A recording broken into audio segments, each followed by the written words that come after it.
1985 parental advisory fiasco because you can catch the entire saga here in episode 4 of Lectual Does the 80s, but the Mary Jane Girls' My House was included and the lyrics were super tame by today's standards. After the more overt yet still subtle sexual references in R&B of the 70s and 80s, black women in the newest genre, hip-hop, were even more direct. Salt and Peppa were definitely sexy when they arrived on the scene in the late 80s, but then came their 1990 song Let's Talk About Sex, which inspired this series' name. The song wasn't explicit, but it was straightforward and highlighted the positive and negative aspects of sex during a time when HIV/AIDS awareness was crucial, especially for black women. In 1993's None of Your Business, they rapped, "If I want to take a guy home with me tonight, it's none of your business. If she want to be a freak and sell it on a weekend, it's none of your business." While this anti-slut-shaming anthem directly conflicted with black respectability politics, it was still very tame compared to the new girlies on the block. In 1990, NWA's Eazy-E signed the short-lived Hoes with Attitude, whose 1991 debut album Livin' in a Hoe House made one reviewer write, "This LA-based trio makes the mistake of fighting fire with fire," appealing to the animal instincts of the male species by talking dirty to them. The group was made up of Kim, aka Baby Girl, her sister, and her cousin. In one song, Nasty, the trio rapped, "He ain't getting no pussy cause his dick is too short. Yeah, I said you were ready to play. This ain't Burger King. You can't have it your way." In 1990, before there was Lil Kim, there was another Kim named Kim Davis, aka Choice from Houston, Texas, who was associated with the Ghetto Boys. She rapped on Cat Got Your Tongue in 1990. "He really tried to eat my meat. He must have been a new freak cause he was nothing but teeth. I said, hold up, goddamn, what the fuck? Nigga, get your black ass up." Can you tell I'm having fun reading these? Wrote the New York Times, "Choice is nearly a mirror image of the rapper she answers. She too subscribes to the categorization of women as bitches, hoes, and freaks, although she bristles when men try to buy her favors. But unlike most of her male counterparts, she sounds like she actually enjoys sex, even while she's keeping score." HWA and Choice were joined by Bitches with Problems, or BWP, in 1990, with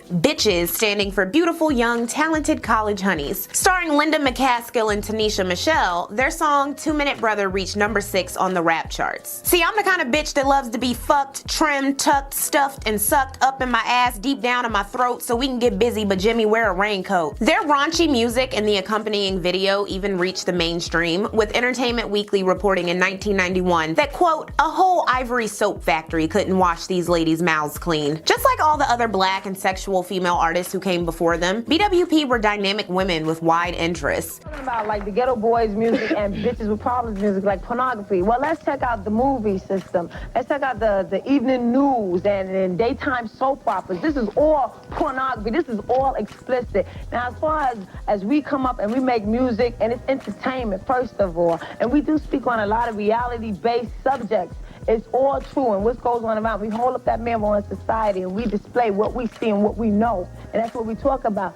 And what we have created is a communications medium that can reach from one small town to one large city to a suburb to reach all minds. And you have these conservative black folks who just out to destroy it. Oh, we won't play their records. Oh, our children's music, get that out of here. Especially black radio. They sit up there and they say, we won't play rap music on this station. And you know. The two even licensed the Rodney King video for their music video Wanted, which stemmed from a 1985 incident in which Linda was beaten and choked by police. Still, there was a potent fear and mistrust of black women who made explicit rap that could go bar for bar with that of the men. The fear of the black woman's sexuality can be summed up by an Ice Cube quote: "The power of sex is more powerful than the motherfuckers in Saudi Arabia. A girl that you want to get with can make you do damn near anything if she knows how to do her shit right." The theme of a powerful and sexy woman, or a seductive femme fatale, and the future of pussy rap can't be examined without this quote, but we'll be back to that in a moment. Clearly, for BWP to reach number 6 on the rap charts, there was a budding consumer base looking for raw lyrics by black women, and these would be the ones who found empowerment in the lyrics. But on the flip side, criticism of explicit women was the norm. Said Queen Latifah, "I like some of what BWP does. BWP are just saying stand up for yourself and don't be bullied by any man. I just have some problems on the vulgar way they say certain things. No So did executive Lear Cohen, who claimed that one lyric from their debut album had been eliminated for being beyond the breaking point. Also said that Bitches was one of the truest recorded histories of urban teenage girls ever made. There are a lot more BWPs than Queen Latifah's. The album didn't bear the logo of Russel Simmons' Rush Associated Labels, a subsidiary of Def Jam, where Cohen was the president, because of rumors that they didn't want to be associated with its explicit content. When asked about rumors that some women at Columbia refused to work on the album, Simmons said, "There are black women at every label who wouldn't think that group is funny." The explicitness of lyrics by HWA and BWP, while radical when juxtaposed to expectations of black women's behavior, don't obscure the larger conversation happening in the early 90s about hip-hop. This is a major topic in the upcoming Lexual Does the 90s series, but for now, I'll note that C. Dolores Tucker was leading the charge against misogyny in hip-hop and being dragged for it. But the misogyny was always a step away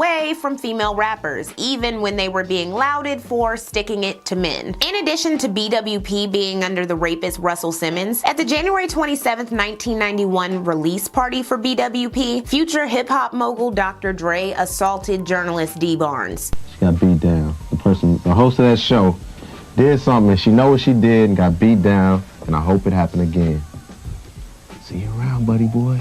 After getting a slap on the wrist and being ordered to pay Barnes money, he would say the next year, "Ain't nothing you can do now by talking about it. Besides, it ain't no big thing. I just threw her through a door." His career, of course, was intact, and he'd go on to beat other women. In 1993, the rapper LaShawn rapped on Wild Thing. "I know you're hungry. Come on, continue. I'm gonna fill you up. Just look at the menu. He gave me some tongue. The man was delicious. On a health scale, he was very nutritious." If you don't recognize these lyrics, you definitely recognize the opening lyric and the beat of the song, which would be used in LL Cool J's hit song, Doing It. Though she laid down all the iconic filthy lines of one of my favorite songs of all time, LaShawn wasn't featured in the video because she was pregnant, which likely impacted her career. The same year of Doing It, Adina Howard sang about being a freak like me, which was certified platinum, fitting for an era known for Freaknik. 90s, when it comes to black women, belonged to Kimberly Denise Jones and to a lesser extent, Foxy Brown. Harlots or heroines, asked The Source in 1997. Inga Marchand was 17 years old when she recorded the following line on LL Cool J's I Shotcha in 1995. 4 carats, the ice rocks, pussy banging like Versace locks, pop, so what the deal? Wanna creep? Open like raw ass cheeks. I'm sexing raw dog without protection, disease infested, ugh.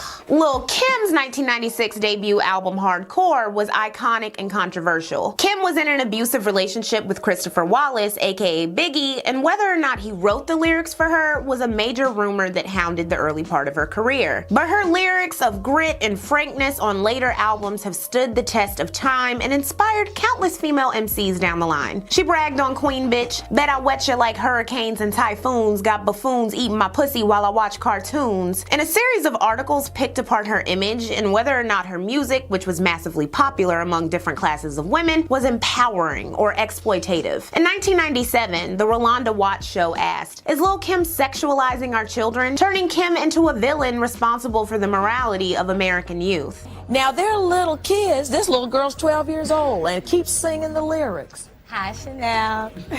Hi, Chanel. Chanel's a big fan of Lil. Come here, talk to me, Chanel. How old are you? 12, right? 12. 12. And how do you listen to this music? How do you get away with that in the house? I listen to it on the Walkman.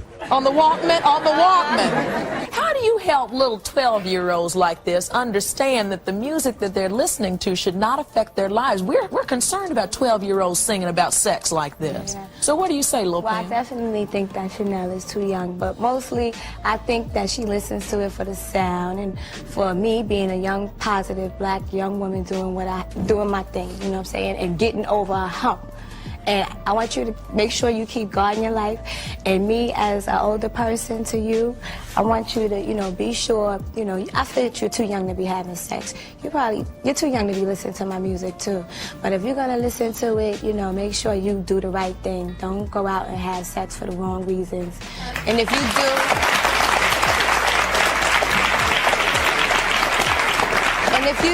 if you do decide one day that you want to have sex, use a condom. I'm pretty sure you're old enough to get pregnant and catch a disease. 12-year-old girls listening, you can tell them all you want. Don't do it. If your mother's smoking cigarettes in front of the children are going to smoke the cigarettes.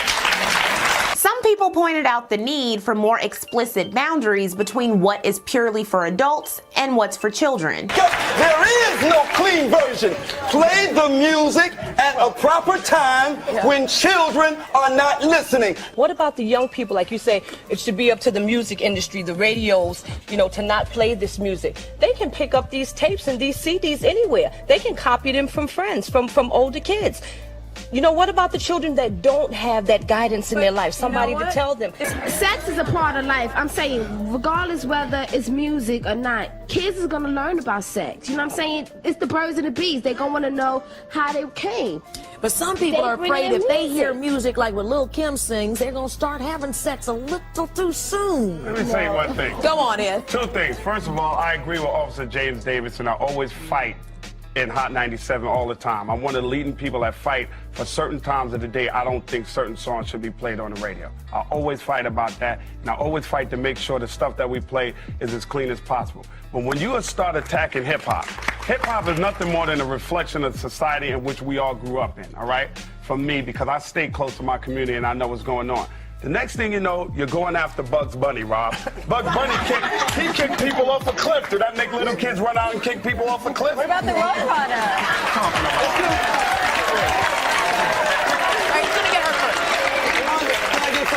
Kim insisted that her music and persona was a manufactured image. But I have a problem when you talk on the interviews and articles about what you like to do orally and what you like to receive and all that. I mean, stuff like that's your personal business. You know what I'm saying? I don't think you want to air that out there. A lot of people are reading that and seeing that on TV. Kim, why don't you respond to that? I agree with you, but a lot of times they ask you these questions in which sometimes you are subject to answer and sometimes you aren't. But at the same time, readers want to hear that because of my image.